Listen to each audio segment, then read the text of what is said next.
আলহামদুলিল্লাহ লোকালয় হয়ে গেছে।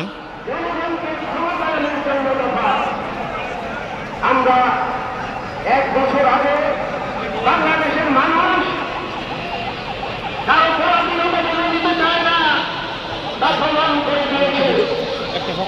দুঃখের বিষয় আজ মুক্তবাদের সক্রিয় সেদিন অভ্যুত্থানের নেতৃত্বে তারা দেশ ছাড়ে প্রেমে পালিয়ে গিয়েছিল। সেই ফ্যাসিস্টের যে নায়ক ছিল সে ভারতে চলে গিয়েছে, কিন্তু আজ যেসব খালি করে এ দেশ থেকে চলে গিয়েছে আমাদের জন্য কখনো যারা বস্তু থাকবে তারা আমাদের সরকারের সাথে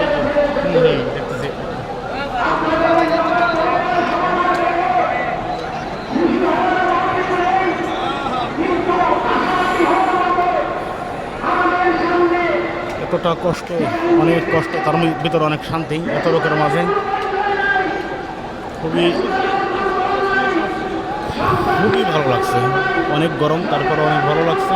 কিন্তু আমাদের সঙ্গীরা হারিয়ে গেছে। আমার সাথে আমাদের সভাপতি সাহেব আছে, আমাদের ওয়ার্ল্ডের, আমাদের ইমাম সাহেব, আব্দুর রশিদ সাহেব, আর কাউকে পাচ্ছি না।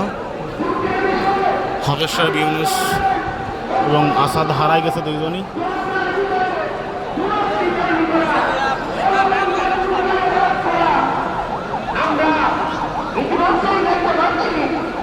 সম্ভব না, ভিডিও করতে পারতেছি না। দেখা হবে, সরাদ্দ উদ্যম দিতে পারলাম না, দুঃখের বিষয়। হাইকোর্টের সামনে মৎস্য ভবনের কাছাকাছি